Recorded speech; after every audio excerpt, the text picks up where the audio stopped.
दोस्तों, कभी कभी हम अपनी मस्ती और मजाक के लिए दूसरों के साथ गलत कर बैठते हैं। हम यह सोचते भी नहीं है कि सामने वाले को कैसा लगेगा या सामने वाला किस स्थिति में है।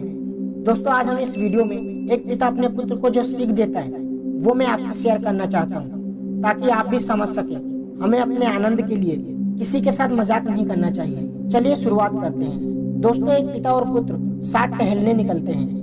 वे दूर खेतों की तरफ निकल आए। तभी पुत्र ने देखा कि रास्ते में पुराने हो चुके एक जोड़ी जूते उतरे पड़े हुए हैं, जो कि पास के खेत में काम कर रहे गरीब मजदूर के थे।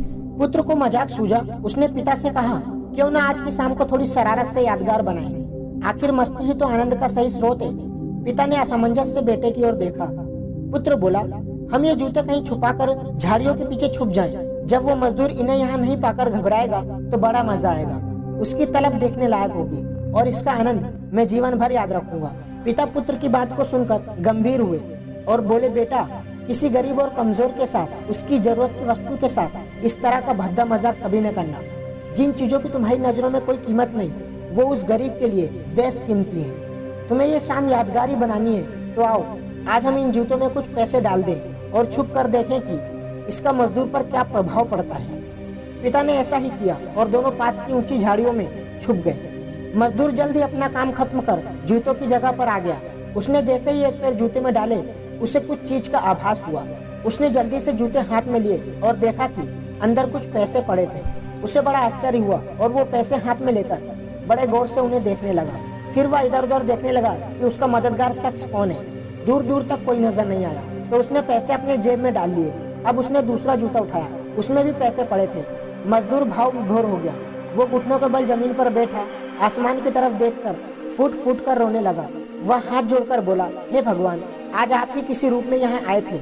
समय पर प्राप्त इस सहायता के लिए आपका और आपके माध्यम से जिसने भी ये मदद दी है उसका लाख लाख धन्यवाद। आपकी सहायता और दयालुता के कारण आज मेरी बीमार पत्नी को दवा और भूखे बच्चों को रोटी मिल सकेगी। तुम बहुत दयालु हो प्रभु, आपका कोटि कोटि धन्यवाद। मजदूर की बात सुन बेटे की आंखें भर आई। पिता ने पुत्र को सीने से लगाते हुए कहा, क्या तुम्हारी मजाक मजे वाली बात से जो आनंद तुम्हें जीवन भर याद रहता, उसकी तुलना में इस गरीब के आंसू और दिए हुए आशीर्वाद तुम्हें जीवन पर्यंत जो आनंद देगी वो उससे कम है क्या? बेटे ने कहा, पिताजी, आज आपसे मुझे जो सीखने को मिला है उसके आनंद को मैं अपने अंदर तक अनुभव कर रहा हूँ। अंदर में एक अजीब सा सुकून है। आज के प्राप्त सुख और आनंद को मैं जीवन भर नहीं भूलूंगा। आज मैं उन शब्दों का मतलब समझ गया जिन्हें मैं पहले कभी नहीं समझ पाया था। आज तक मैं मजा और मस्ती मजाक को ही वास्तविक आनंद समझता था, पर आज मैं समझ गया कि लेने की अपेक्षा देना कहीं अधिक आनंददायी है। दोस्तों, हमें कभी भी किसी का मजाक नहीं उड़ाना चाहिए। हो सके तो उसकी सहायता करके आनंद लो। वह आनंद आपको बहुत सुख देगा तथा आप जिसकी सहायता करोगे वो आपको परोक्ष रूप में आशीर्वाद देगा। वह अलग है।